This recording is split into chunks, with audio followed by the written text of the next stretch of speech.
This is the voice of tradition, Jonathan Darwin, and you're listening to Wrestling Nostalgia.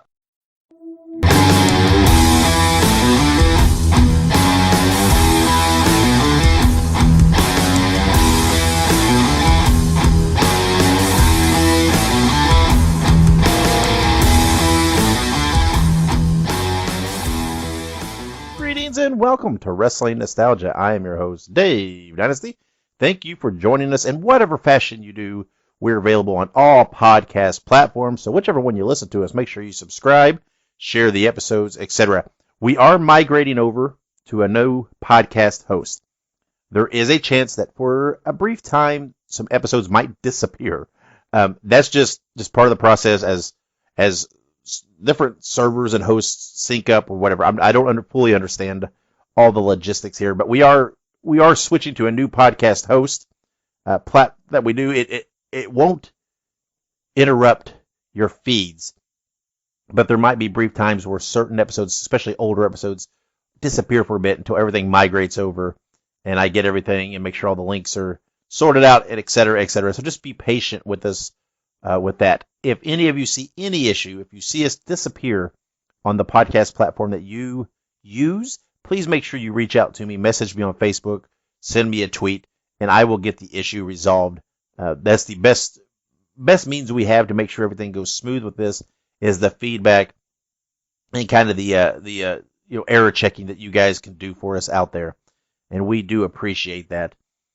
We have a great show for you today. We have announcer Jonathan Darwin on, and it's funny, Ike and I were talking. Ike does the interview with Jonathan, and we were talking, we think this is our first just full-time announcer we've ever had on the show.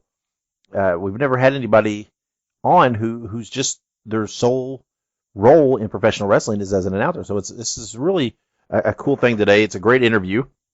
We hope you enjoy that. Of course, we have another promo later in the show. We sometimes call them the best worst promos. They're not always bad promos per se. They're usually kind of humorous. And today's is no exception. We have a promo. Well, it's actually an outtake of Lance Russell and Jerry Lawler pranking an athletic commission doctor in Evansville. It's pretty funny. I highly suggest you go out and look up the YouTube video because it's even funnier when you see it. All you gotta do is look up Jerry Lawler and Lance Russell prank doctor. It's very, very funny. One kind of news topic I did want to hit on just a bit here at the top of the show is one of my favorite promotions that I've ever watched, that I've ever been a fan of, is Ring of Honor. And as everybody probably knows that's listening to this, Ring of Honor, something's going on, right? They're doing what they're defining as a reset. They're running. They just did their last set of TV tapings that's scheduled, and which will carry them through to the end of the year and the Final Battle show.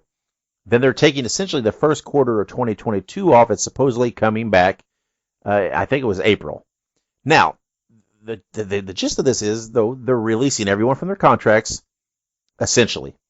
Everybody's free to do other dates, et cetera, and there's lots of rumors on what's happening with this. And I have to say that my instincts say I'm not optimistic about their return.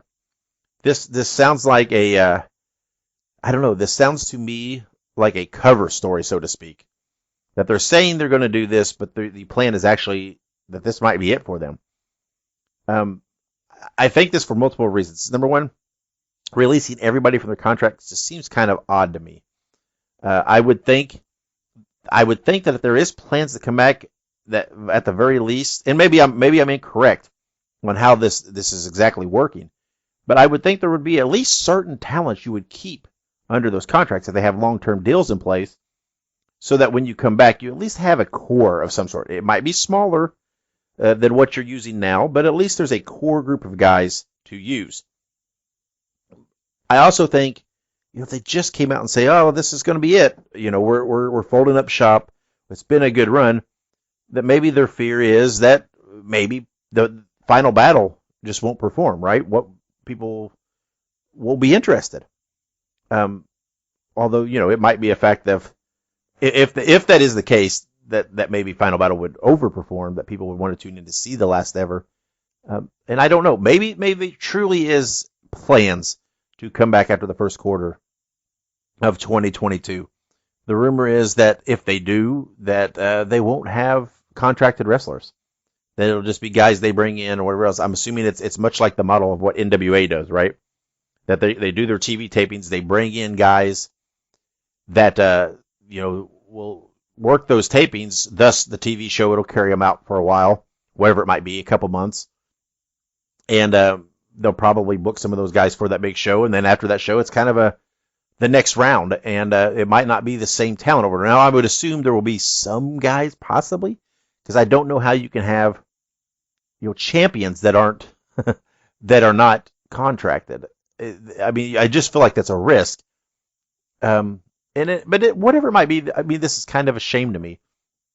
I know the wrestling business in general, it's always been hard pressed to support a third major brand, right?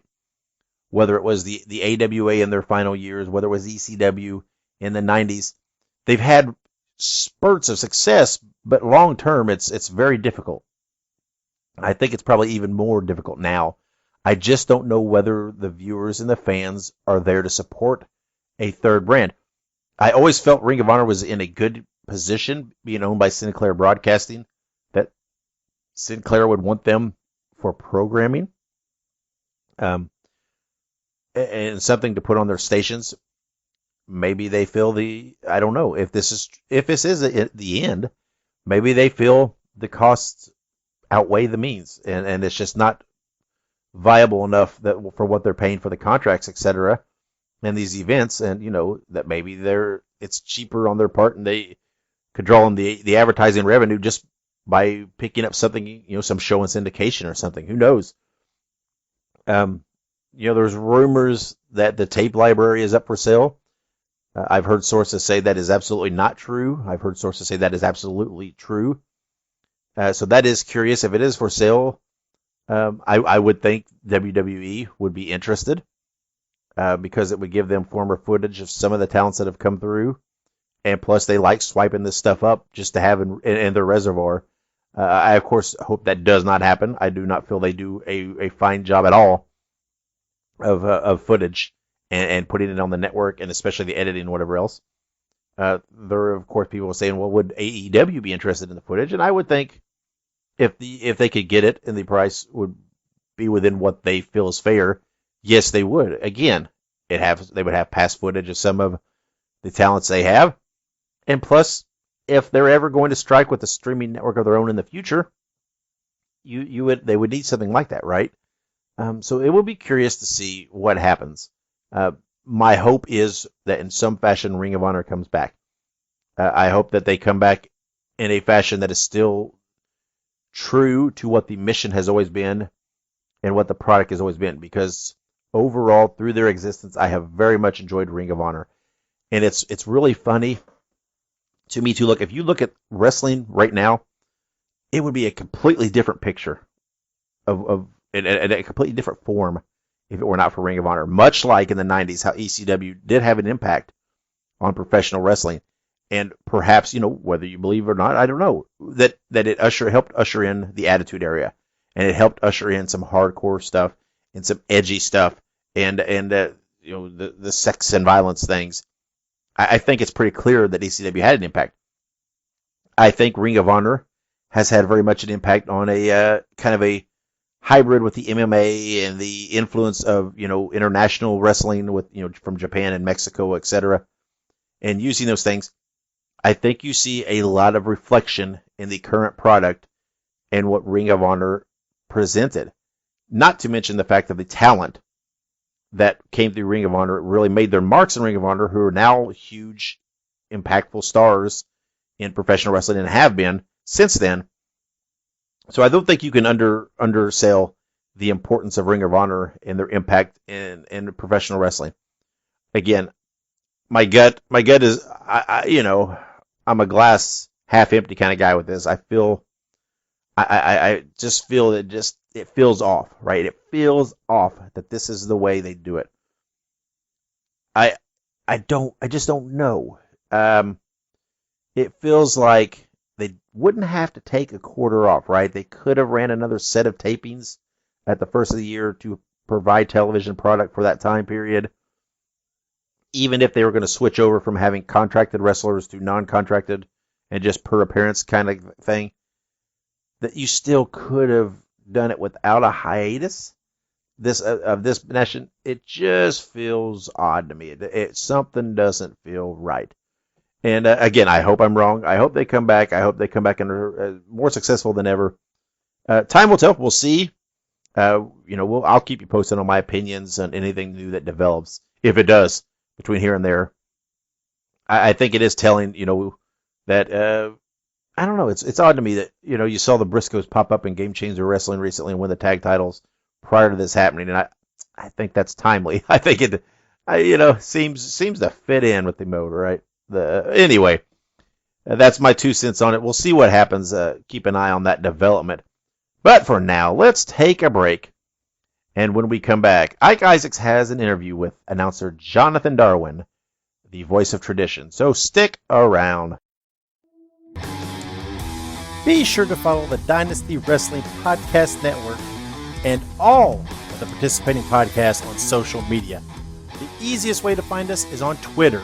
You can follow the network at WrestlePods, and you can find all the individual shows at their Twitter accounts. You can find the Wrestling Nostalgia Show at Wrestle Nostalgia, the Ring a Ding Dong Dandy Podcast at Stampede Pod, and the Wild Men Podcast at Wild Men Podcast. Also search us on Facebook for pages and groups. Participate, interact, join the network, and be a fan. Thank you for your support. And welcome back to Wrestling Nostalgia. I am your co-host, Ike Isaacs, and I am joined with the voice of tradition, Jonathan Darwin. How are we doing today, sir? I'm doing great. Thank you for having me, Ike. Absolutely. It's our pleasure to have you on here today. But let's go ahead and we'll jump right into it. Our first question, as always, where are you from, Jonathan? Originally, I'm from a small town, moderate-sized suburb in northeastern Ohio, Niles, Ohio. But I now currently reside in Fayetteville, West Virginia, the only city that has a perfectly good bridge and closes it once a year to allow people to jump off of it. Wow. I've been through Fayetteville before, but that's awesome. I did not know that. Yeah, they haven't done it for a couple of years, obviously, for obvious reasons with COVID and such. But yeah, once a year, like the third Saturday of October, they close the bridge down. They have certified base jumpers, and it also signifies the last day of rafting season. I gotcha. Wow, that's a heck of a tradition, man. Yeah. I like sometimes doing a little daredevil stuff, so that'd be kind of cool to go see. Yeah, and cool. Over the years, a lot of guys have worn GoPros. So if you just type in Bridge Day in some random year, you can actually watch gentlemen and ladies who posted their videos using their GoPro as they jump off the bridge. No kidding. I know what I'm doing tonight. Oh Lord. But all right, very cool. So growing up in Ohio, Ohio is a wonderful place. I grew up in Indiana, so I mean Indiana, Ohio. There's a lot of similarities in the Midwest. So, what was it like, growing up in Ohio? What was it like to be a young Jonathan Darwin? Oh, it was a fantastic time. I'm the oldest of 5, so I got spoiled by my grandparents the most because I was the first one there, and spent a lot of weekends there. And that's how actually I became interested in professional wrestling. Grandma, not so much into it, but I lived perfectly geographically where we lived in 2 markets that showed Wrestling Challenge back to back. So from 11 to 12, I would watch it in the Youngstown market, and then from 12 to 1, I would watch the exact same program in the Cleveland market. Wow. Mm-hmm. And then, of course, the usual Saturday 6:05 on TBS. I gotcha. So definitely had plenty to watch growing up with wrestling. Oh, yeah. Oh, yes. Actually, it's funny. I'm also the oldest of 5 kids, so I know what it's like to be the oldest. So I feel you there. But so that's actually pretty cool. Growing up and getting like some of those local syndicates and whatnot. Who were some of your favorites growing up? Who were you a fan of wrestling wise? Oh, Hulk Hogan. Of course. I'm a Hulk. My oldest memory, and for some reason I thought they did this during that Friday night, Saturday morning preview show that they always do before the start of the Saturday morning cartoons. And I'm probably wrong, but it's when Andre rips Hogan's shirt and they challenge him for WrestleMania 3. Yep. And yeah, so I was a Hulkamaniac through and through. When my parents divorced about 11, I spent some weekends with my mother, and she got a copy of WrestleMania 3, and I watched it every single weekend I was over there. So I liked Hillbilly Jim. I liked Roddy Piper. I liked Brutus the Barber Beefcake. Like most people, I despised the Honky Tonk Man and Bobby the Brain Heenan. Of course. Of course.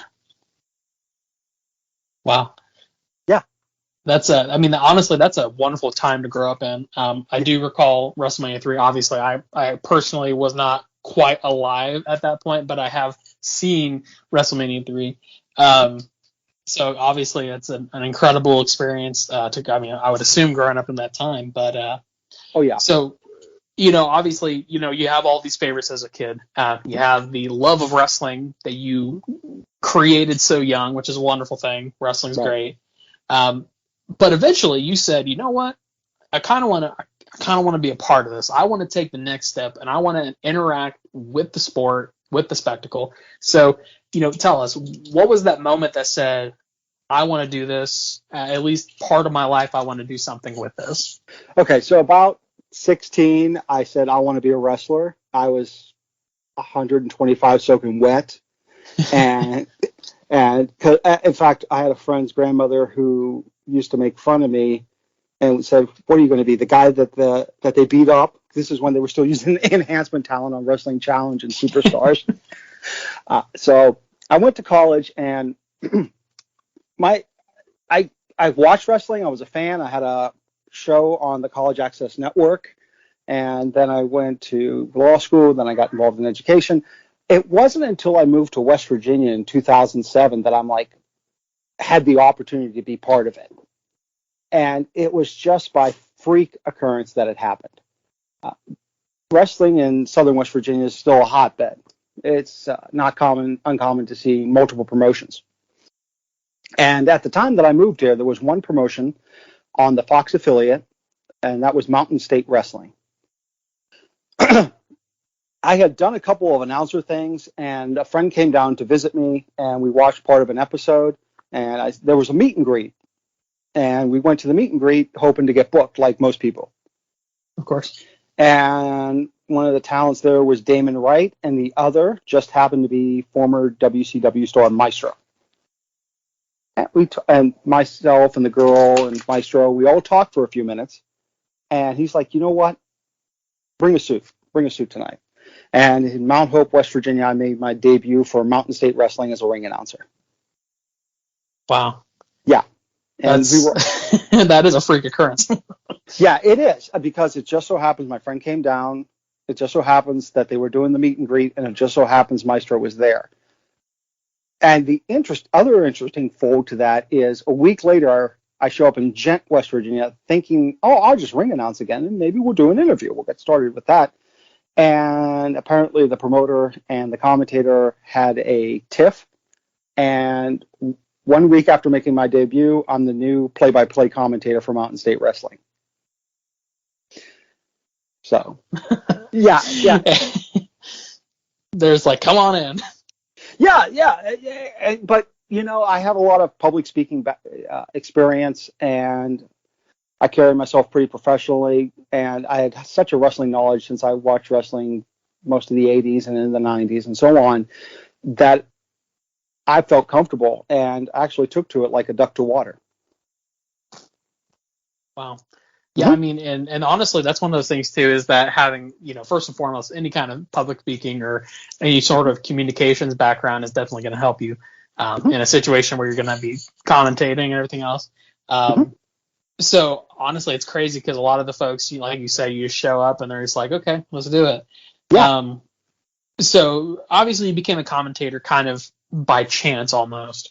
Yes. You started out with the ring announcing, and then, when you showed back up, they're like, oh, well, we actually have a spot that we need you to fill. And then obviously for people who maybe don't know, a lot of promotions obviously use commentators, but there are still some who perhaps don't. So I feel like commentating is one of those things that, in my opinion, you kind of need. Commentating is just so important. But with that being said, did you at any point in your time as a wrestling fan say to yourself, I want to be a commentator? Or is this just something that you just kind of happened upon and said, let's just do it? I happened upon it. I mean, yeah, I knew who Jim Ross was. I knew who Vince McMahon was. I knew who Tony Schiavone was. It never registered with me like, oh, this is the path to get in. It was by chance, because I knew, like, before I started the ring announcing, I decided to try to become a wrestler, because while I was doing another show, and we had time, and I did the introductory bump, as they like to call it. I forgot to tuck my head. I hit the wood and go, I'm fine. I'll stay at the desk. Yep. So yeah, it didn't register with me until I actually got into it. Like, oh my goodness, I can do this, and this could be a path to bigger things. Absolutely. And yeah, I mean, definitely it is.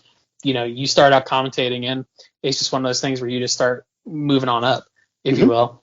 Yeah. So, you know, with commentating, a lot of people, again, I feel like people don't really realize the importance of, you know, play-by-play commentation. And kind of like you said, you know, you growing up, you hear all these, you know, people, especially in the WWE, you have Jerry Lawler and Jim Ross. You know, that was the two, you know, that was the pair that everyone kind of clings to, if you will, for, you know, WWE. So a lot of people don't realize that what they're doing is incredibly important for people who are at home. They're there to kind of guide the action. So with that being said, commentating is no easy business. No. Did anyone like help mentor you when you broke in, or help guide you on the finer points of commentating? Stro helped me a lot, especially because there were some things I didn't get down. There was another couple people there. His name was J.C. Dykes Jr., and I'm trying to remember for the life of me who the other person was, and I feel so embarrassed, but I cannot remember who that was. The only thing I know is both him and J.C. Dykes Jr. were graduates of Boogie's Wrestling Camp, which is Boogie Woogie Valiant School, and they taught me some of the finer nuances. They taught me not only to tell the story that's going on, but to engage the audience to watch later. Like, hey, don't forget about our main event, or talking about a match that just happened because we're trying to promote the storyline and advance it. So they taught me that integration. They also taught me how to pitch to commercial, how to come back from commercial, or pitch to an interview. And just all those little things helped develop the skills that I would need to continue where I'm going. Absolutely. And I'm sorry, go ahead, Isaac. No, you're quite all right. Go right ahead. Keep on going. Well, keep rolling. Okay, so you talked about Jim Ross and Jerry the King Lawler. For me, my team that I default to is Guerrilla and Bobby. Right. I still work it in as an homage to Guerilla Monsoon. I work with a bad guy commentator. We've worked for 3 different promotions now over about a 10-year period. And when he says something, I will say, "Will you stop?" just to bring up Guerilla Monsoon. Absolutely.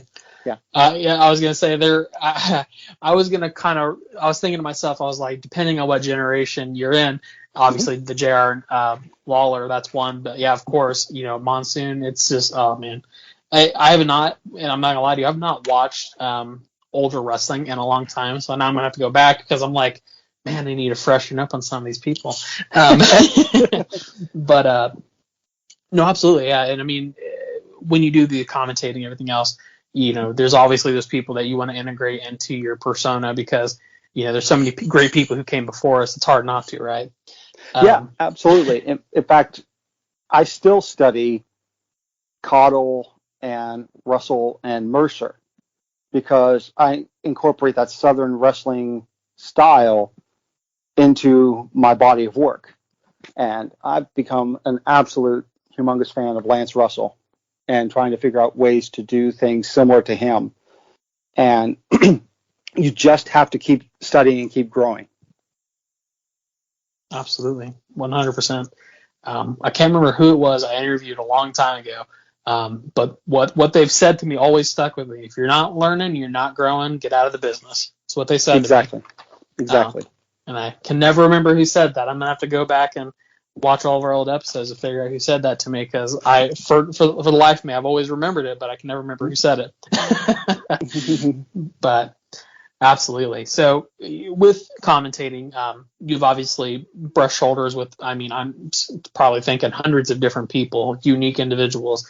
Tell us some of the favorite talent that you've had the ability to work with, and whether that be at the table or just, interviewing. Top of my head, interviewing, I got to call one match of his.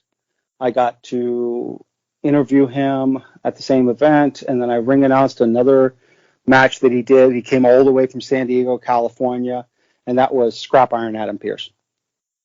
Pearce and I have a good bond, and I earned a lot of his respect because I'll give you two stories. The first time we brought him in to Wrestle Maestro for the NWA World's Heavyweight Championship, the promoter trusted me enough to be Adam's body man. I picked him up from the airport. I got him to the hotel. I took him back to the hotel. And then when we had him again, I was only 15 minutes from the venue, but Pearce was two and a half hours away from the town he wrestled in the night before. And when I told him that, it blew his mind. And we really bonded on that trip, not only just talking along during that way, but at the meet and greet later on that evening, he did his little part, but him and I snuck upstairs and we watched, and I can't remember which pay-per-view it was, but I remember it was Punk and Bryan. It was in a ladder match, and he broke down nuances to me. And he told me, hey, this is what they do here.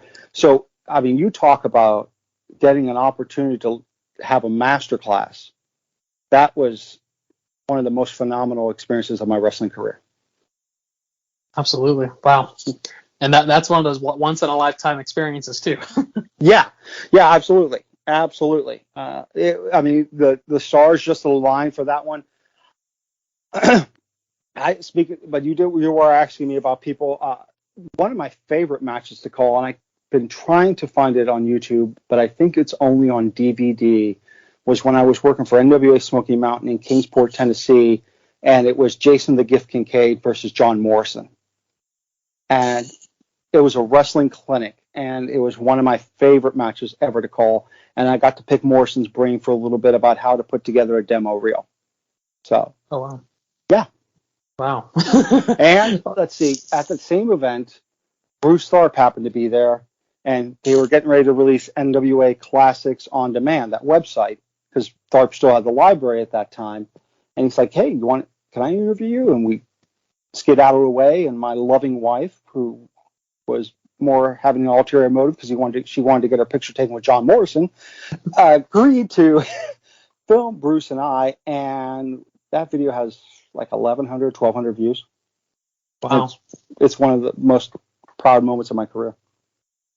Absolutely. That is amazing. Mm-hmm. And honestly, that's probably one of the favorite things that I get to talk to people about is, the people who they've gotten to, talk to and have experiences with. And in my opinion, it's one of the greatest things because, it's like getting a highlight reel of everyone's career. So that's one of my favorite things. But that's awesome. That's incredible, really. Yeah, it is. What I was just going to say, to kind of work off of that, you kind of talked about learning from people and, and that's, again, one of the most important things. Everyone you interact with, learn something from them. And, commentating, again, as we've touched on, is a difficult talent. People think that you just have to talk about wrestling, but it's so much more than just talking about wrestling. For people who maybe don't quite understand, I guess, like you even said the word nuance, people who don't quite understand the nuances and the details of being a commentator, how do you like to work to accent the match and help the talent shine? That's a great question. What I like to do, and this is a lot with the Ring Wars Carolina promotion I'm with currently, is I will either go to, and I guess the genie's out of the bottle, the booker, and say, okay, what story am I telling here? What bullet points do you want me to hit? If it's a talent that I've never called a match for before, I'll go over and get information from them. And sometimes the booker will tell me, all right, this is what's going to happen. But recently we've gone away from that to get a more natural reaction, and I really like that. So I know somewhat what the story's going, but just like the fans, I have no idea where the ending is going to happen or how it's going to happen. And that's really led to a different style of performance, if you want to call it performance.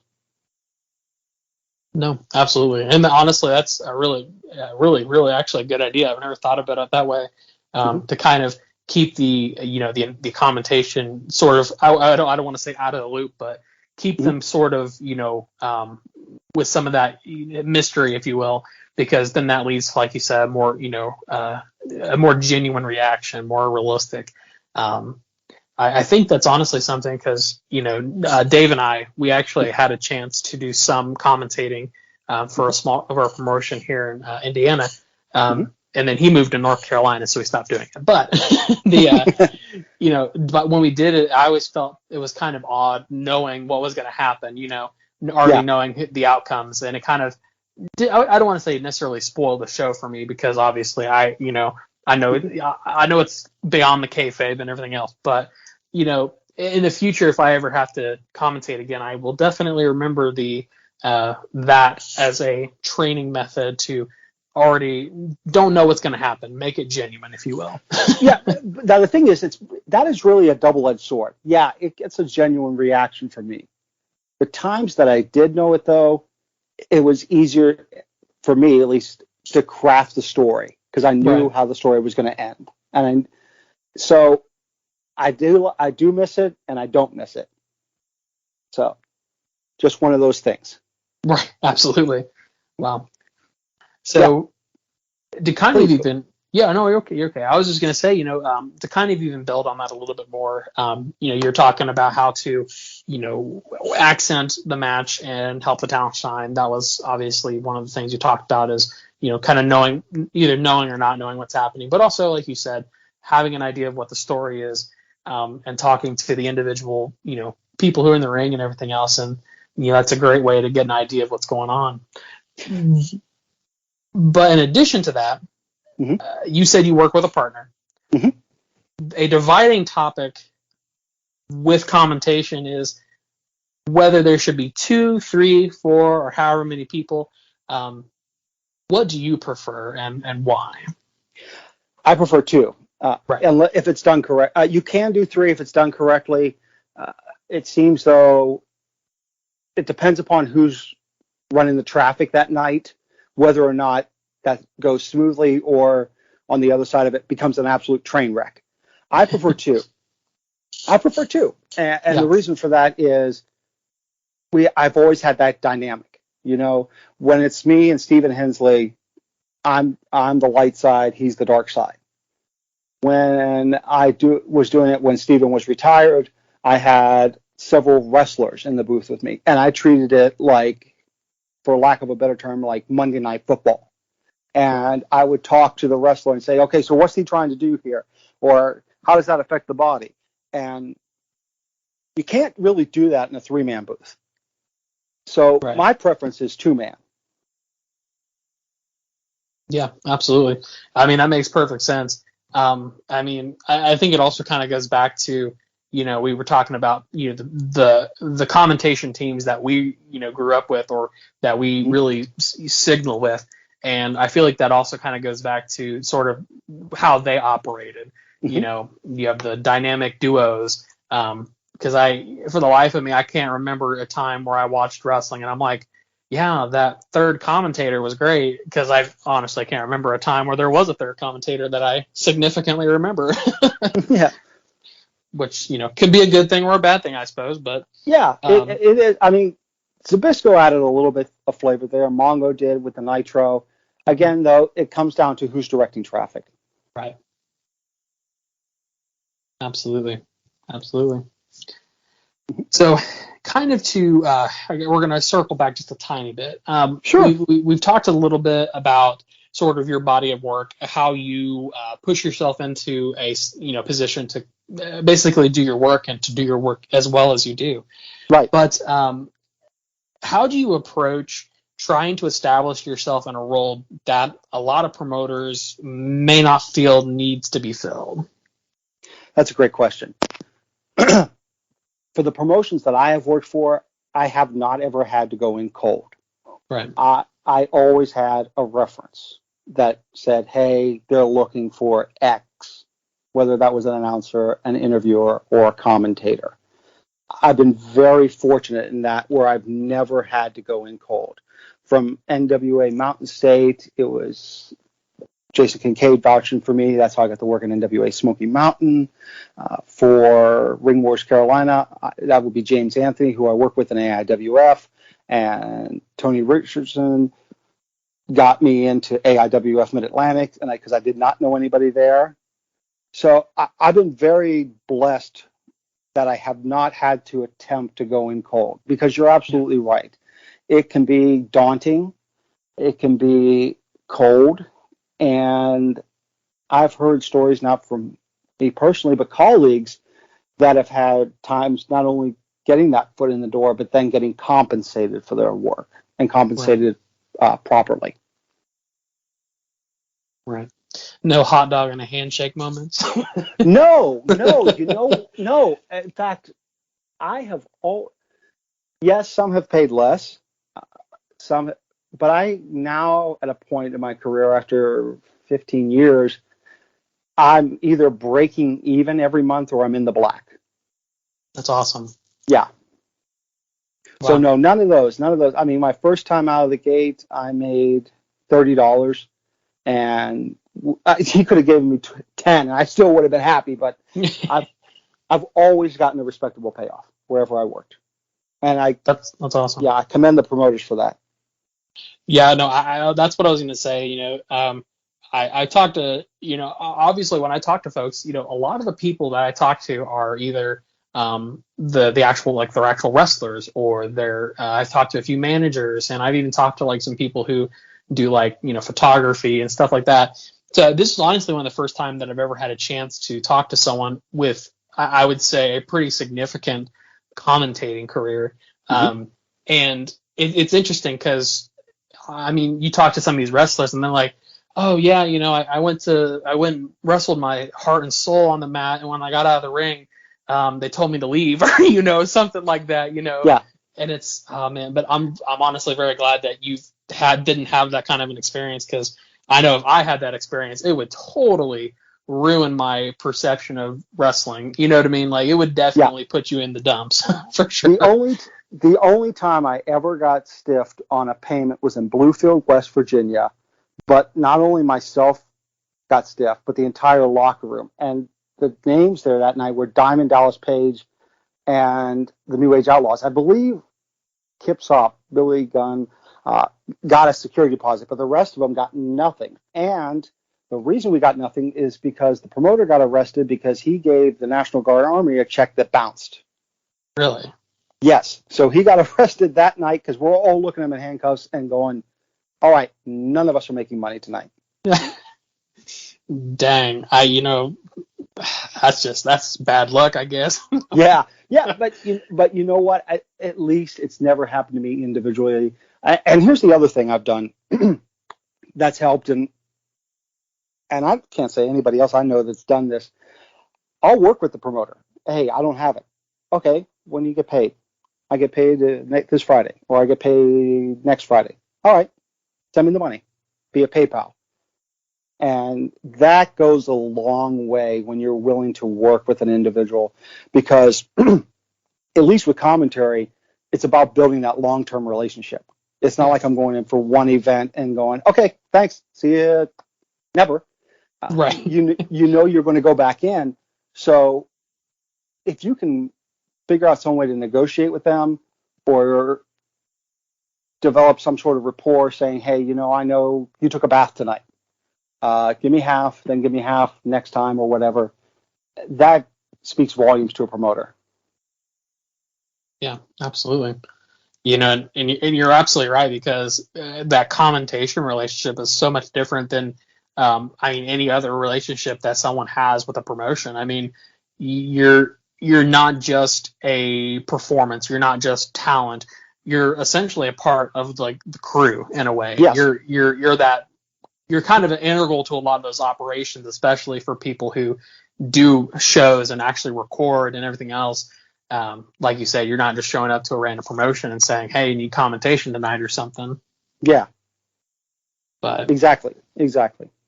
absolutely, wow. So we've talked a lot about your upbringing in the business, a lot of your experiences, and sort of your, if you will, how you really engage with a show. Mm-hmm. So we want to also kind of know, we've learned about some of the places you've worked in the past, but who do you work for regularly now? And, could you tell us a little bit about those promotions? Yeah, absolutely. There are a couple different promotions I work with right now. There are 3 currently. My home base, as I like to call it, is Ring Wars Carolina out of Lumberton, North Carolina. They are on YouTube under Ring Wars Carolina TV. They are also on the King Network app, which is available on Roku and Amazon Fire Stick. And they have a spot every Tuesday night at 8 p.m. An episode of RWC Battlegrounds airs. I'm also working with International Combat Sports, and I'm sort of the relief announcer, although that may start to change in 2022. And that's out of Dunbar, West Virginia. And let's see, who else do I work for? Okay, Premier Wrestling League, Mid-Atlantic, which is out of Bluefield, West Virginia. For the longest time, we were just doing ring announcing. They have now started into filming. They do have a YouTube channel. I believe it's Premier Wrestling League. I'm doing single-man commentary and post there, so I'm wearing multiple hats, which can make the times interesting. And I'm in negotiations to possibly go back to AIWF Mid-Atlantic out of Mount Airy, North Carolina. I have a good relationship with the owner, and we're talking about like, hey, this is his vision for 2022. Nothing's concrete yet, but I could definitely see me back there in the coming year. Wow. So it definitely sounds like you have your plate full, for sure. Yeah, but you know what? That's not a bad thing, because the fact that I can work for multiple promotions and not have, for lack of a better term, heat with any of the promoters to understand like, hey, no, you're going to work here. And the fact that I'm willing to travel. Like for me, my home base promotion, Ring Wars Carolina, is 5.5 hours from my home. Wow. And I do that once a month. So I'm willing to put in that distance if there's a payoff, in which there is, because of the fact that they have YouTube and they have the King Network TV app. So there's a lot of eyeballs on my work.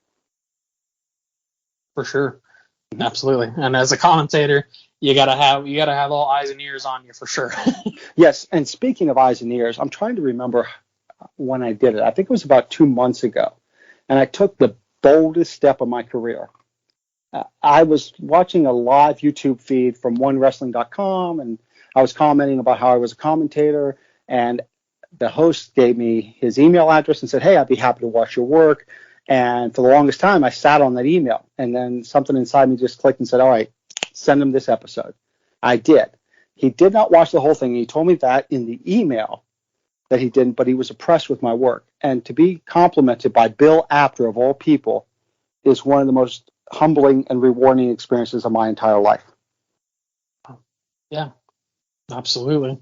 Mm-hmm. And that's how you got to take some risks, though. I mean, especially as a commentator, and you got to, I guess you got to get out there and really show yourself and say, yo, this is what I can do. And it had a payoff. Yeah, it has. It has every time. Like for International Combat Sports, I got hired there because of Jason Kincaid and Johnny Blast. So the fact that I always have a colleague that's willing to recommend me really means a lot to me at this point in my career, that I've earned the respect of my peers, that they will say, hey, absolutely, you're looking for somebody? I got the guy for you. Right.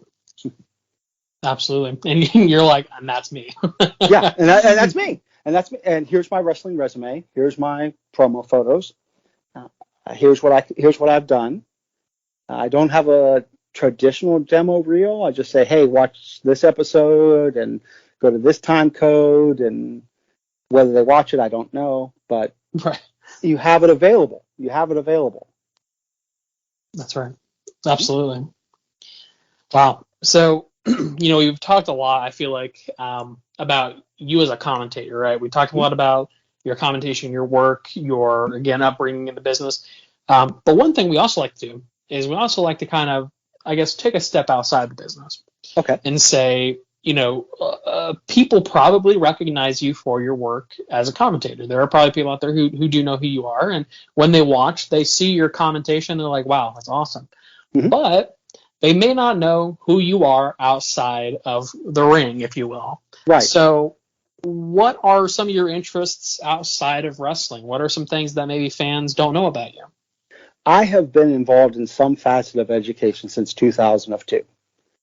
I have worked as a substitute teacher. I have worked as a full-time teacher. I've worked as an after-school tutor. I'm now currently working in correctional education. So I've always had my finger in it somehow, and I'm continuing to grow in that. And now I'm looking at getting my master's degree in curriculum and instruction so that I can continue to grow in that field.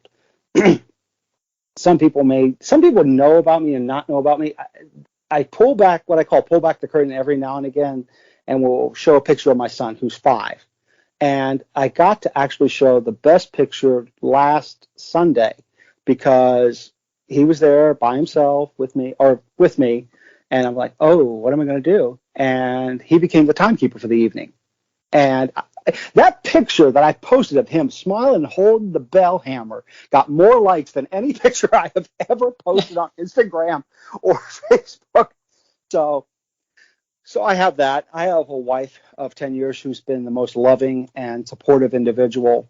In fact, early on in my career, I was doing like a back-to-back thing, and there was a chance I wasn't going to make it to her house for Valentine's Day, and she sent me a text like about a week earlier and goes, look, I know this is important to you. But luckily, before she pulled out to go to dinner with her family, I just happened to show up. It could have been written better, and she has been my rock and my heart and soul. She's absolutely supported me. When I was working under a different name, she got a shirt made that said Mrs. Jonathan Styles, and she would wear that to the events, and it was heartwarming. So it's those things. I spent a lot of time with family. I spent a lot of time either watching wrestling or just being involved with my son, because when you have a young kid, you try to put him in things, and then that becomes your life. Yeah. So. Absolutely. Well, that's awesome. Mm-hmm. That is awesome. Always good, heartwarming stuff. I love that stuff. Yeah, it is. But right on. So I guess to kind of re-gear for a moment, sure. As we sort of wrap up, we've talked again a lot about a lot of stuff. Won't name it all, but one thing I love to ask people is because, I feel like time just moves by so fast. I feel like 2021 has come and gone. Literally, It's November. So with 2021 almost ending, 2022 almost starting, what are some goals that you have for the remainder of this year and moving into 2022? Great question. And I will get to the answer, but it involves a story because it's about growth and learning a new skill.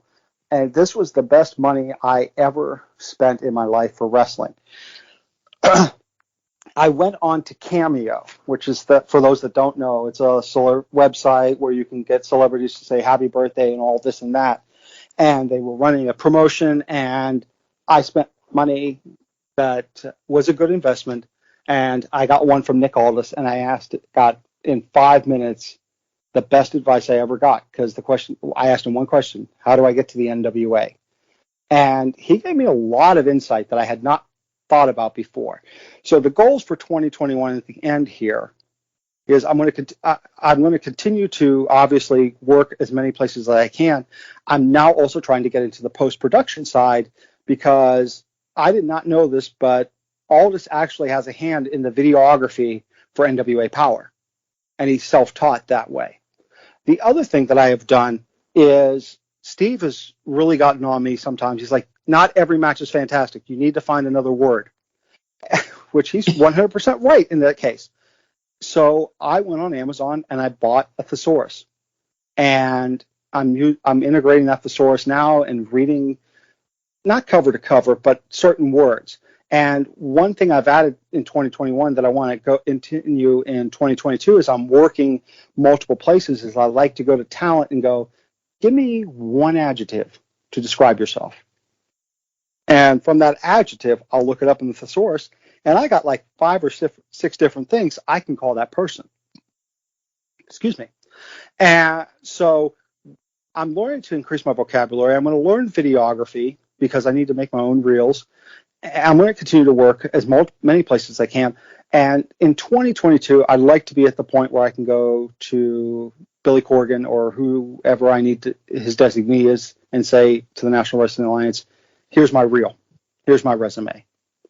Or go be comfortable enough getting in contact with D'Lo Brown, because a friend of mine was good enough to get his email and go, here's what I got for you guys. Or continue my relationship with Caprice Coleman and Ian Riccaboni, who both have given me good advice, and say, okay, we know ROH is back. Can I fit in? Here's what I got. Can you guys give me notes? Can you say, hey, now's the time you need to come to Baltimore? Right. So by the end of 2022, I'm not going to say I'm hired by one of those places because timing is everything in this business. I'm going to be in a better position to go, if there is a chance, I'm ready for it, which I've never said before in my career, like, oh, I'm ready to work here, because I get self-conscious about my work. I will look at it and go, man, I could have tightened this up, or I could have done that differently. I'm like my own worst critic, and I've throttled back a lot to never send my stuff to a bigger place, because I'm like, no, I'm not ready. And by December of 2022, I want to go either I'm ready or I'm ready earlier in the year, and I've sent my stuff to those places. Wow. Yeah. And, that's one of those toughest things to ever come to, is that kind of like that self-doubt, if you will, because you're just telling yourself, yeah, I'm not ready. So that's the biggest trial of them all, if you will. Mm-hmm. Oh, it is. And we are our own worst critics. Like, I've had many peers that have watched my work and go, dude, you don't know how amazing you actually are. You're very talented. You have all of this. And one of the things I pride myself on that talent likes, that I've worked with me working in multiple places, is I will talk to them and I will get notes. And I have a 2-inch binder. I got guys that I hadn't worked with in years, but when they showed up in another promotion, I already had the background info on them, and they respect that. So even though I go, I'm like, I guess like Mark Hamill in a way, because he doesn't even like to watch his own work. Because seriously, because he talked about, like, he's his own worst critic, and I think we all are in that way. So talking to my peers more has given me more confidence, especially people like Bill After, especially people like Ian Riccaboni, especially people like Caprice Coleman. That has made me go, I'm not ready yet. I can be, though. And I got a plan laid out, which is something I've never had before the middle of 2021. Wow. Mm-hmm. Wow. That's the way to go. You have a plan. You're ready to rock and roll. Yeah, absolutely. That's awesome. Wow. Well, you got to be ready. And I'm sorry to cut you off. You got to be ready, because look what happened to me. 1 week I'm ring announcing. The next week I'm commentating. And this is why I haven't set my stuff for Ring of Honor. Somebody got on me and go, how much Ring of Honor have you watched? And I'm like, well, I'm about 4 or 5 episodes behind. He's like, you can't do that and send your stuff in.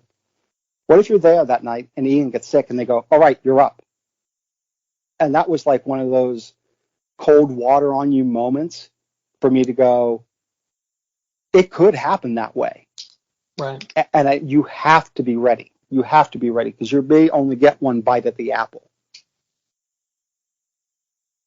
That's true. That's actually a really good analogy. You may only get one bite at the apple. I'll have to remember that one for the future. Yeah, thank you. I mean, you're not wrong though. I mean, it's like you said, literally, if you look back at your own track record, you just showed up to a promotion and they're like, yeah, let's have you ring announce. You showed up the next time and they're like, all right, let's have you commentate. It could literally turn out to be another one of those moments. And if you're behind, then it's not gonna be good. No, not at all. Not at all. And I'll give you another example of that. The owner of Ring Wars Carolina happened to go out to Las Vegas, and he was there for the WWE tryout scouting camp, not to actually try out, but to network for some of his talent from his school. And he would talk about how cold WWE guys would be because they had to. There was just so many people there. They would get in the ring, try to do some sort of exercise. You could tell they were not in shape, and they go next, or two guys would lock up and it wouldn't be strong enough, and they yell next, and it's cold, but that's it. That's your bite at the apple. Right. So if you're not ready, you're in trouble. Absolutely. Wow.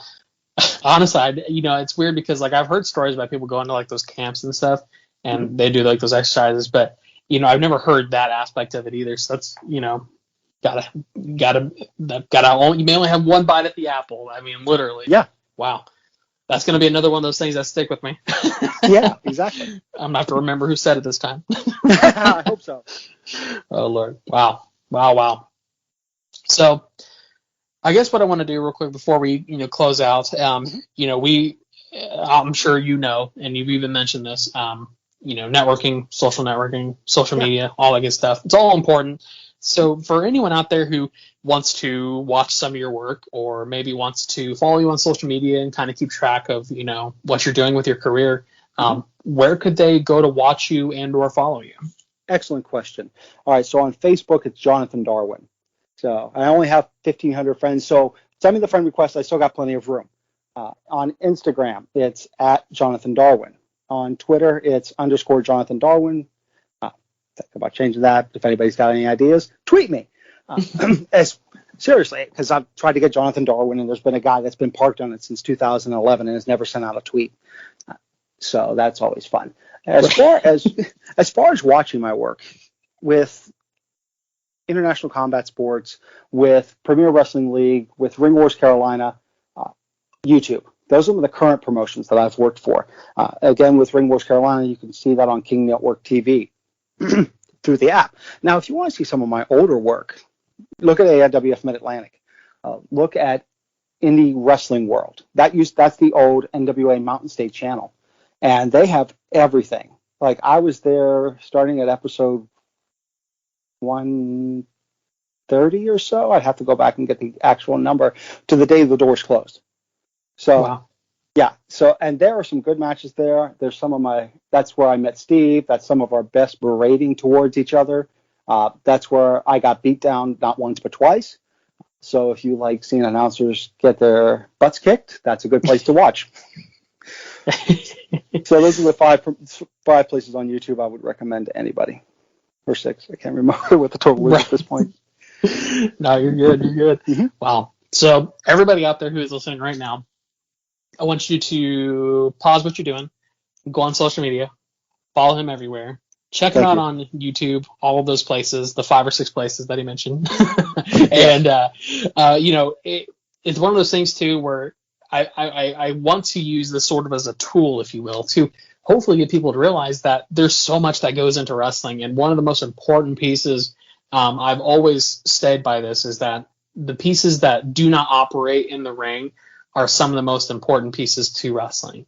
And that includes commentation, management, and everything else, in between. So if you haven't already, check out the social media and the YouTube of the Voice of Tradition, Jonathan Darwin. You won't be sorry.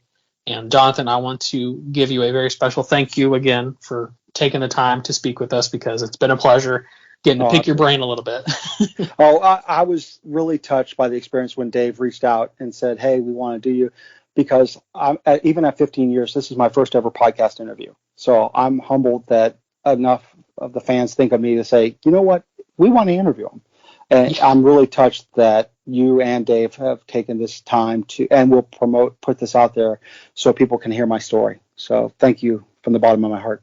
No, absolutely. It's our genuine pleasure. And, maybe one day down the road, we'll get to talk to you again, maybe in 2022, when you've made it big, when you've gone to the NWA, when you've gone to Ring of Honor.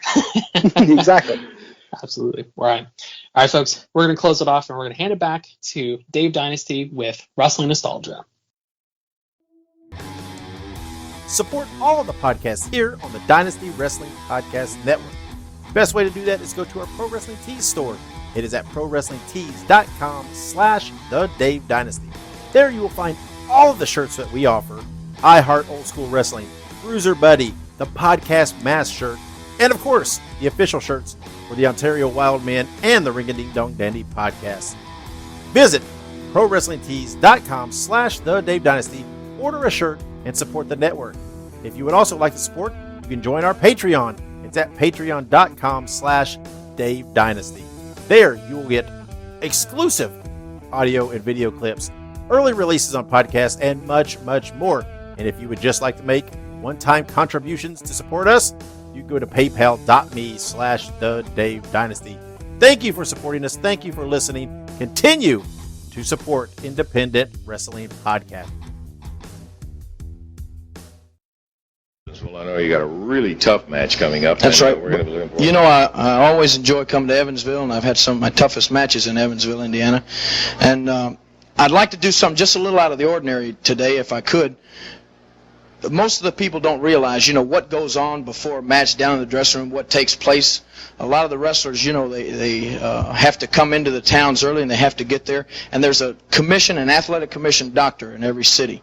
And we have a fine one here in Evansville, and he checks all the wrestlers, and his name is Dr. Schriefer. And I'd like, Yeah. Dr. Schriefer, this is Lance Russell. Hey, Doc, how are you? Pardon the microphone right there. Okay. We've had the pleasure of meeting you on a couple of occasions before, and we're delighted to have you with us on this interview for Evansville in here. You have been in the business of inspecting the wrestlers for what? How long? Oh, checked them about 16 years. Oh, and you check them over for what? Yeah, blood pressure and heart and chest. Anything I see wrong, which may disqualify them, I disqualify them on certain conditions. And most of these guys really pretty amazing physical specimens. They're good specimens. Most of them are real good. They take a lot of backdrops and things like that, and it's got to shake them up. I know that they get banged around a lot. Well, it's bound to shake them up, but fella, most of us know how to fall. I played a little football in my days, and most of us know how to fall basketball. And you usually know how to fall a little bit, land on your leg or something like that, or on your feet, and sometimes takes the pressure off. Well, I've heard that from all the traveling that they do, a lot of the backdrops and a lot of these guys have hemorrhoids, and so really I've heard that it's a tough way, and I assume. Probably. The doc sticks his finger up our ass and checks us hemorrhoids. Come on, before the match. No.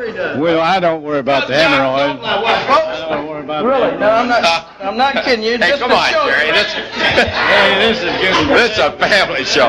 We're gonna have to cut it. Yeah, that's all. Get out of here. Yeah, It's very nice. That's right. Thank you. Pleasure, very and much. thank you very much. Come on, he's got a check. Hey, come on, Jerry. That's enough. We're not gonna have it.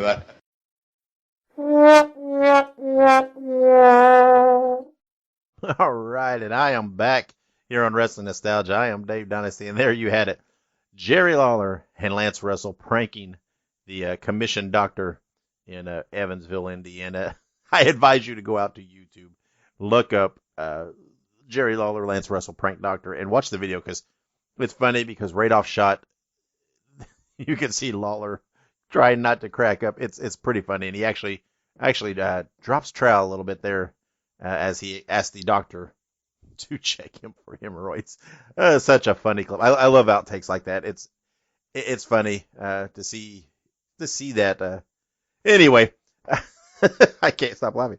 Thank you to Ike Isaacs for conducting our interview today on our episode, and thank you to Jonathan Darwin for coming on. It was a pleasure to have you as a guest on the show. And that's it. I'm going to get out of here. Probably going to go on a little down the rabbit hole on YouTube and watch some more outtakes of wrestling promos and interviews, because that's what I do. Anyway, this is Wrestling Nostalgia. I am Dave Dynasty. Thank you for joining us. And wherever you go and whatever you do, be good, be safe, and keep on growing.